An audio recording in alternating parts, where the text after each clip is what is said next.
And we are back in the animal room. So, today what we're going to be doing is we are going to pick out some of the leftover superworms from the slings. You can see this one right there.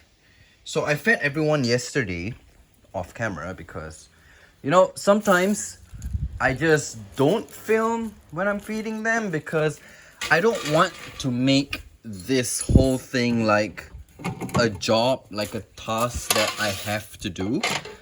I want to keep it as a hobby as well. So I do a lot of things off camera to keep it to remain it as a hobby as before I even started YouTube.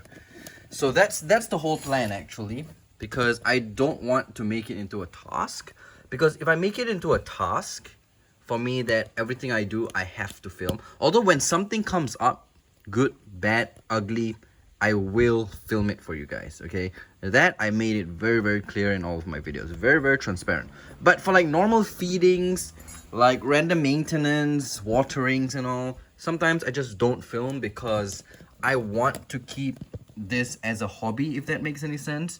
Because if I were to film, have to film everything, then it kind of turns into a task that I feel like I have to do, and if I don't do it, then it becomes I feel guilty, if that makes any sense. So I'm just checking all of these guys. You see, some of them, because I gave these tarantulas are small, but I gave them a huge superworm, so they did not finish it. And also you can see this thing in here. You see that thing moving? Yep, that's a gnat. If I don't take out the superworm or any other prey item that are left behind, those gnats will feast on the superworm or roach or whatever you feed, whatever I feed the teas, and then the whole entire enclosure will be pretty much just filled with maggots. So that is not ideal, although if it is a sling, right, a small sling, and you feed them something like this, and then the gnats come, and then the maggots come, no issues. The sling can eat the maggot. I've seen them eat the maggots before. It's like a free meal for them. But yeah, you see, the superworm was huge, and they can't finish it because they're small. So this is what I usually do. I will feed them a big meal because sometimes the smaller meals are not enough for them.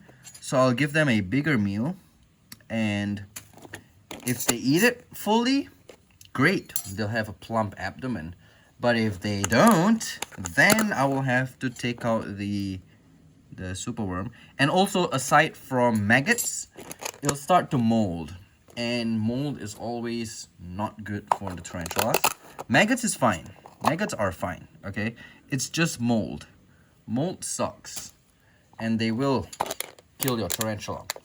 Although, there's always a misunderstanding about mold that I used to think as well, is that all mold kills tarantulas. But no, apparently, I read on the arachnoboards, there's only a few.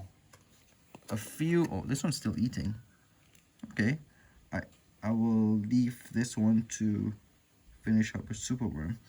But yeah, what was I saying? Yeah, only a handful of mold species, this one's also eating, a handful of mold species actually harm tarantulas, not everything. You see those, sometimes I have those yellow mold, right? This yellow mold that's in the cocoa fiber that I used to get super paranoid about. Actually, those are not even considered mold, according to some people, right? Those are actually mushroom spores, and they do not harm the tarantula. The other day, the Philippine tangerine, the Orphanacus philippinus, yeah, had a huge mushroom in her enclosure, the yellow one. And she was just sitting beside it, no issues whatsoever. And then I fed her, and she just took the food like the mushroom wasn't even there. It never harmed her in any way. So that's always a good thing, right? Let's check this one. Yeah, that's always a good thing. It does not harm the tarantula.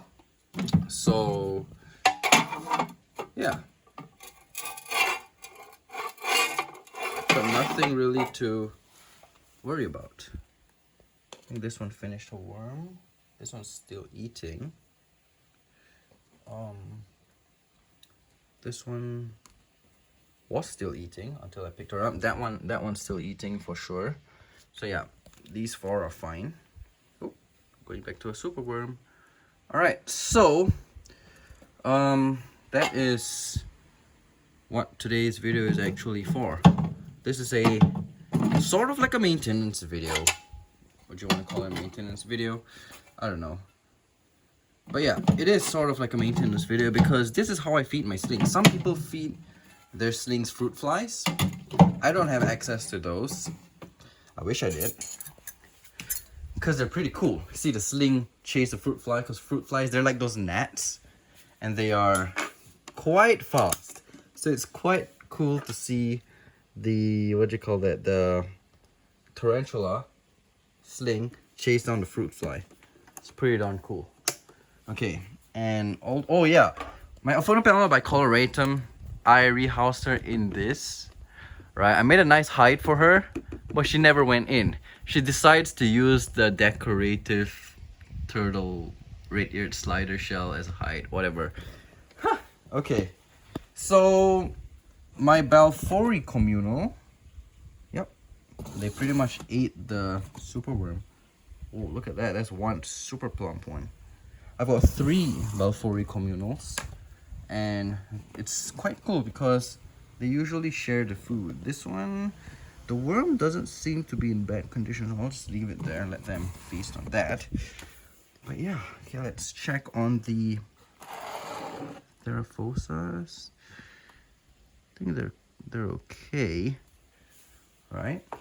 Yeah, this one was eating. I think they all ate their food, if I'm not mistaken. Just shining the light so I can see. Yeah, I think they all ate their food. All right, so that's cool. And also there are these king baboon babies. You can see these cocoons. Yeah, those are the gnats. But they don't harm the tarantula anyway. I'm pretty sure they're eating the gnats as well. But yeah, these guys are due for rehouse very, very soon. I will be going to the dollar store later to get some what do you call it, enclosures, small sling enclosures. So yeah, stay tuned for that. Video is going to be a super fun one because there's a lot of them. Okay, there's a lot of king baboon babies. But yeah, that'll be it for today's maintenance video. Hope you enjoyed. And yeah, nice chat guys. I'll see you in the next one.